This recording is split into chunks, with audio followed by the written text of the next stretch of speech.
Money isn't real. Not in the way a mountain is real, or water, or the air you breathe. You can't eat it, you can't build shelter from it.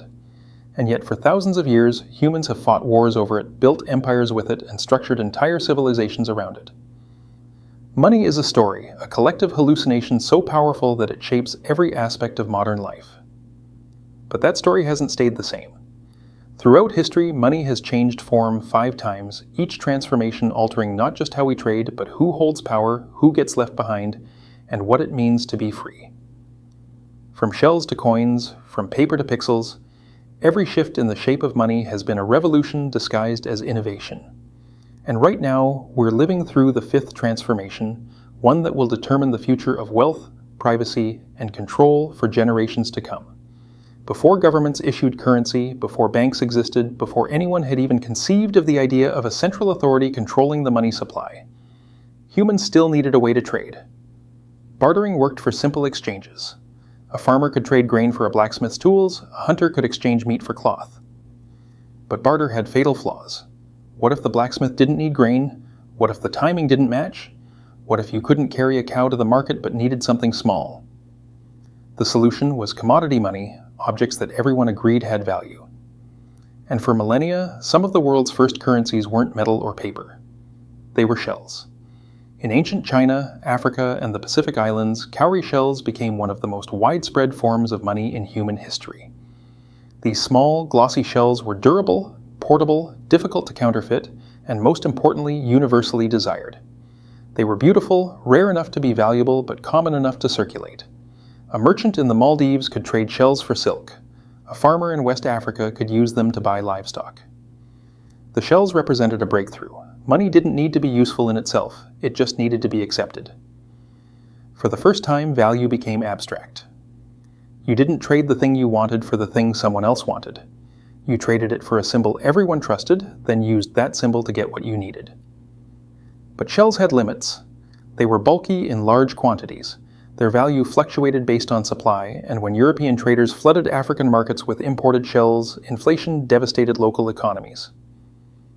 The same pattern repeated across the globe with other commodity currencies. In Rome, salt was so valuable that soldiers were paid in it, giving us the word salary. Cattle served as money in pastoral societies, giving us the word capital from the Latin word for head of cattle. Cacao beans were currency in Mesoamerica. Each worked until it didn't, until supply overwhelmed demand, or until someone found a better system. The breakthrough came in the 7th century BCE in the Kingdom of Lydia, located in modern-day Turkey. King Alyattes faced a problem. Merchants were arguing constantly over the purity of gold and silver used in trade. Was this nugget 90% pure or 70%?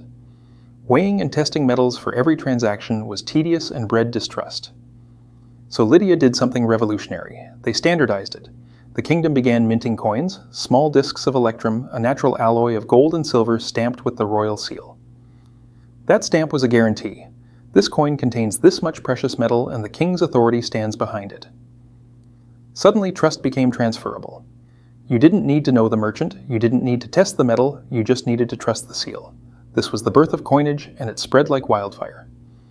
Within a century, Greek city-states were minting their own coins, each stamped with symbols of their patron gods. The Athenian owl, the Corinthian Pegasus, the Roman eagle, these weren't just decorations, they were brands, symbols of power and reliability.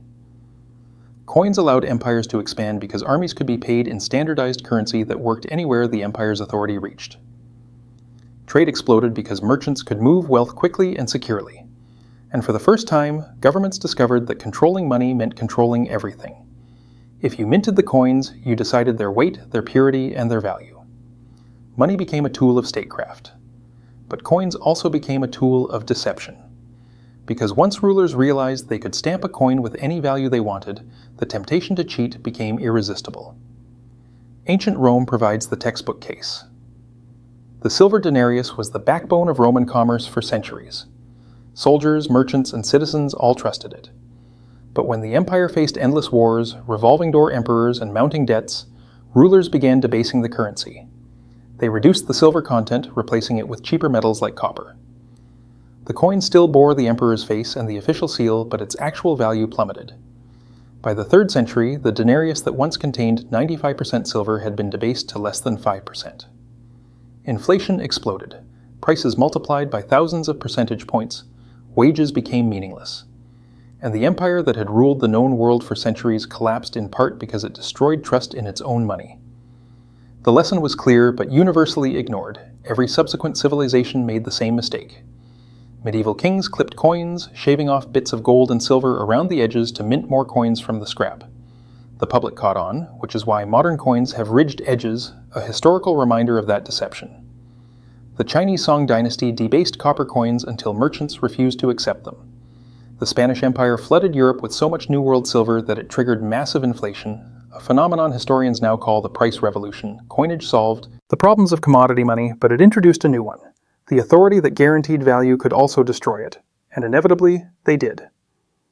The third transformation began in China over 1,000 years ago. By the 11th century, during the Song dynasty, merchants faced a strange problem. The economy had grown so large and so complex that metal coins couldn't keep up. A single business transaction might require hundreds of pounds of copper coins. Moving them was dangerous and expensive, so merchants developed a workaround. They deposited their coins with trusted intermediaries and received paper certificates in return. These certificates, essentially receipts, could be traded instead of the actual coins. You could hand someone a piece of paper that said you had 100 coins on deposit, and they could take that paper to the intermediary to claim the coins. It was faster, lighter, and far more convenient. The government noticed. By 1023, the Song dynasty issued the first official government-backed paper money in history, the jiaozi. At first, it was backed by reserves of precious metals. You could theoretically exchange the paper for coins. But then the government made a fateful discovery. As long as people trusted the paper, you didn't actually need the metal. You could print more paper than you had coins and nobody would know, as long as they didn't all try to redeem it at once. This was the birth of fractional reserve banking, the realization that money could be created not by mining gold or minting coins, but by printing promises. For a while it worked brilliantly. The economy boomed, trade expanded, but then the Mongols invaded. The government needed money for war, so they printed more, and more, and more. Inflation spiraled out of control. The paper currency that had revolutionized commerce became worthless. By the time the Yuan dynasty took over, they inherited an economy ravaged by monetary collapse. The lesson, once again, went unlearned. Centuries later, revolutionary France tried paper money with the assignats, supposedly backed by confiscated church lands. They printed until the currency collapsed and people starved. The American Confederacy printed until their graybacks were worth less than the paper they were printed on. Weimar Germany printed until hyperinflation destroyed the middle class and gave rise to fascism. Yet paper money persisted because it solved a real problem. Modern economies couldn't function on coins alone. The volume of transactions, the speed of commerce, the complexity of global trade, all of it required something more flexible. So paper money evolved, but with a crucial constraint: it had to be backed by something real. Enter the gold standard. For much of the 19th and early 20th centuries, major currencies were convertible to gold at a fixed rate. A dollar, a pound, a franc, each represented a claim on a specific amount of gold held in government vaults. This system imposed discipline. Governments couldn't print unlimited money because they only had so much gold. If they printed too much, people would demand gold in exchange and the vaults would empty. The gold standard provided stability, but it also created rigidity. During economic downturns, governments couldn't stimulate the economy by printing money. During wars, they couldn't fund military spending without raising taxes or borrowing, both politically unpopular. So they cheated. During World War I, most countries suspended the gold standard to print money for the war effort.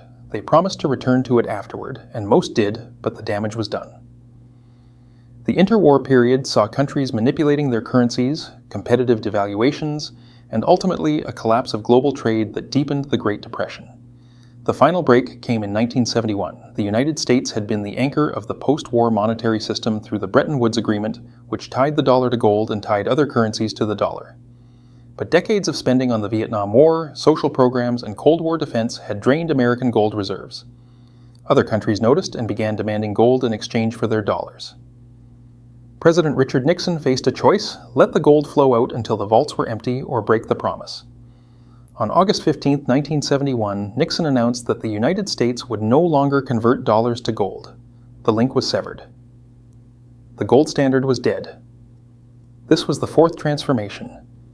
Money became pure fiat, a government decree with no backing except trust in the issuing authority. Economists called it the Nixon shock, and it fundamentally changed everything. For the first time in history, the entire global monetary system ran on nothing but faith. Dollars had value because the US government said they did, and because the US economy was powerful enough to back that claim. The same became true for every other currency. Money was now completely abstract, numbers on ledgers, paper in wallets, and increasingly data in computers. Fiat money unleashed governments from the constraints of gold, and they took full advantage. Central banks could now expand the money supply at will, lowering interest rates to stimulate growth or raising them to fight inflation. In theory, this flexibility allowed for better economic management. In practice, it meant that governments could fund deficits by printing money, a hidden tax on everyone holding currency. Inflation became a permanent feature of modern economies. Your savings lost value every year, not because you spent it, but because new money diluted what you had. The benefits went to those who received the new money first: governments, banks, and large corporations who could borrow cheaply. The costs fell on ordinary people whose wages and savings eroded. Between 1971 and today, the dollar has lost over 85% of its purchasing power. What cost $1 in 1971 costs over $7 today. That's not economic growth. That's theft by inflation. And every fiat currency in history has followed the same path.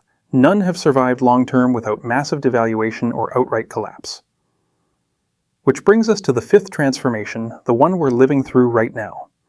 In 2008, the global financial system nearly imploded. Banks had gambled recklessly, bundling toxic mortgages into securities and selling them as safe investments. When housing prices crashed, the entire house of cards collapsed. Lehman Brothers went bankrupt, markets froze. Governments around the world responded by bailing out the banks with taxpayer money and flooding the system with newly created currency. It was fiat money's most visible failure, proof that the system prioritized institutions over people, and that trust was maintained not through sound policy, but through force. In that moment of disillusionment, something extraordinary happened. On October 31, 2008, an anonymous figure or group using the pseudonym Satoshi Nakamoto published a 9-page white paper titled "Bitcoin, a Peer-to-Peer Electronic Cash System." The timing was not coincidental. The paper proposed a radical idea, money that required no banks, no governments, no central authority at all. Instead, it would run on a decentralized network of computers using cryptography and mathematics to secure transactions. Every transaction would be recorded on a public ledger called a blockchain, visible to everyone but controlled by no one. The supply would be capped at 21 million bitcoins, making it impossible to inflate. And most revolutionary of all, anyone could participate. You didn't need permission. You didn't need to trust an institution. You just needed to trust the code.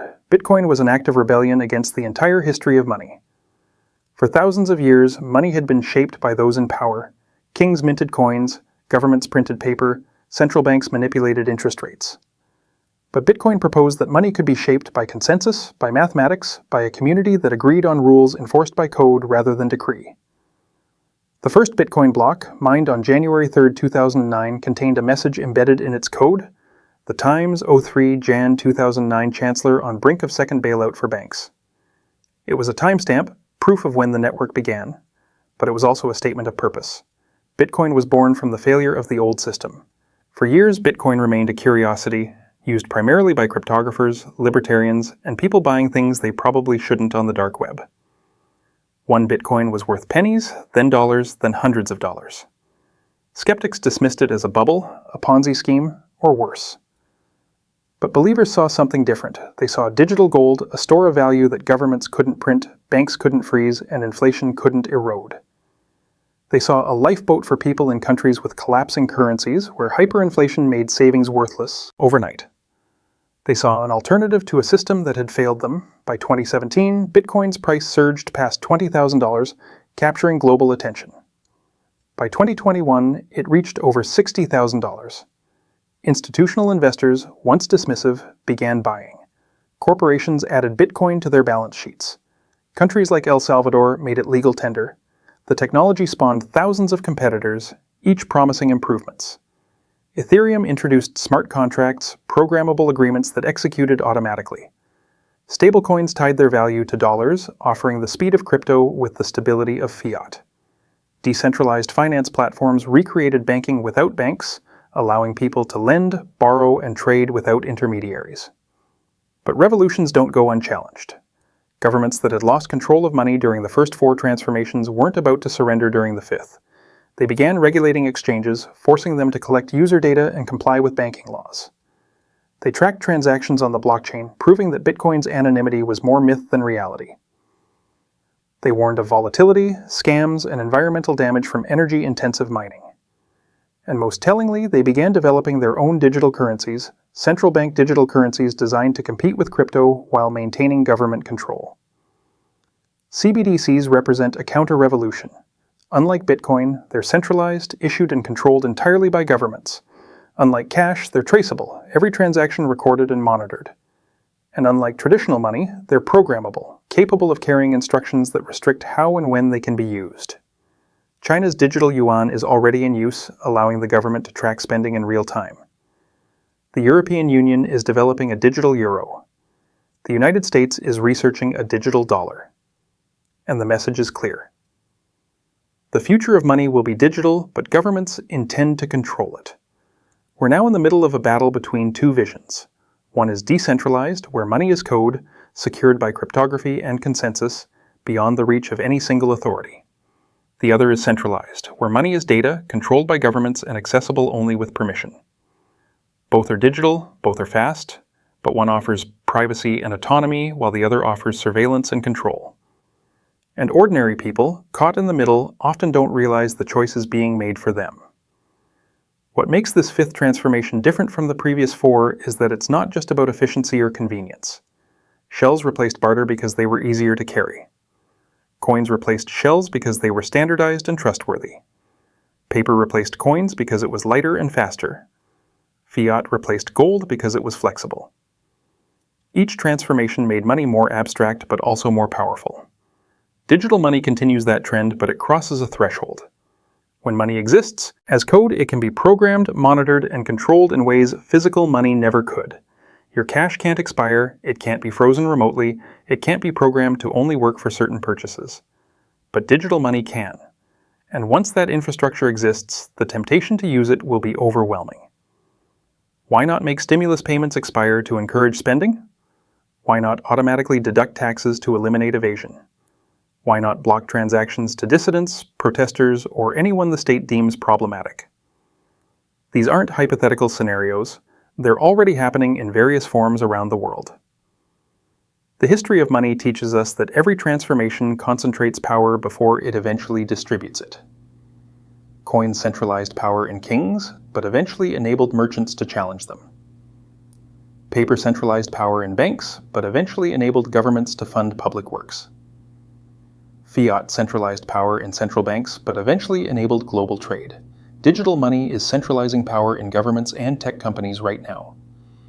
The question is whether it will eventually distribute power back to individuals, or whether this time the centralization is permanent. Bitcoin and cryptocurrency represent the resistance to that centralization. They're imperfect, volatile, and often inefficient. But they prove that alternatives exist. They show that money doesn't have to be controlled by the state. And that proof of concept alone makes them revolutionary, even if Bitcoin itself ultimately fails. Because once people know that decentralized money is possible, that knowledge can't be erased. Future systems will build on it, improve it, and perhaps one day replace the centralized systems we have now. But resistance requires awareness. Most people don't think about money this way. They think about paychecks and prices, not about the infrastructure underneath. They accept digital payments because they're convenient, without considering what they're giving up. They trust banks and governments because they've never experienced a collapse, and that ignorance makes them vulnerable. Because the 5th transformation of money isn't finished. It's still being fought over, negotiated, and shaped. The decisions made in the next decade will determine whether digital money empowers individuals or enslaves them. So what should you take from this history? First, understand that money is never neutral. Every form carries embedded power structures. Shells empowered those who could access coastal trade routes. Coins empowered those who controlled mints. Paper empowered those who controlled printing presses. Fiat empowered those who controlled central banks. And digital will empower whoever controls the code. The question isn't whether money will exist, it's whose rules it will follow. Second, diversify not just your assets, but your understanding. Don't put all your wealth in one form of money because no form lasts forever. Hold some cash, explore. Crypto, own real assets like property or gold. But more importantly, understand how each form works, what makes it vulnerable, and what protections it offers. Financial literacy isn't just about investing, it's about survival. Third, recognize that collapse isn't failure, it's transition. Every time money changed shape, some people lost everything and others seized opportunity. The winners weren't those who held the old form of money tightest. They were those who recognized the transition and adapted fastest. The cowrie shell holders who switched to coins early, the coin holders who accepted paper, the gold bugs who embraced fiat when the standard ended. And today, those who understand both crypto and CBDCs, regardless of which ultimately dominates. The fifth transformation isn't complete. Cash is dying but not dead. Crypto is rising but not dominant. CBDCs are coming but not inevitable. We're in the transitional moment, the space between what money was and what it will become. And that space is where power is decided. Will you be a passive observer using whatever money is handed to you? Or will you be an active participant demanding privacy, autonomy, and alternatives? History shows that money always changes shape. From shells to coins, from paper to pixels, each transformation seemed impossible before it happened and inevitable afterward. The fifth transformation is no different. Digital money is here. The question is what kind of digital money we'll get. One that liberates or one that controls? One that empowers individuals or one that serves institutions? One that preserves freedom or one that trades it for convenience? The answer isn't predetermined. It's being written right now, in code, in policy, and in the choices millions of people make about which systems they trust and which they resist. So when someone asks you what money is, don't just point to the bills in your wallet or the numbers on your screen. Point to the history, the transformations, the power struggles that turned shells into coins, coins into paper, and paper into code. Because understanding that history is the only way to shape what comes next. If this gave you a new perspective, hit subscribe. History doesn't repeat, but money does, and the next transformation has already begun.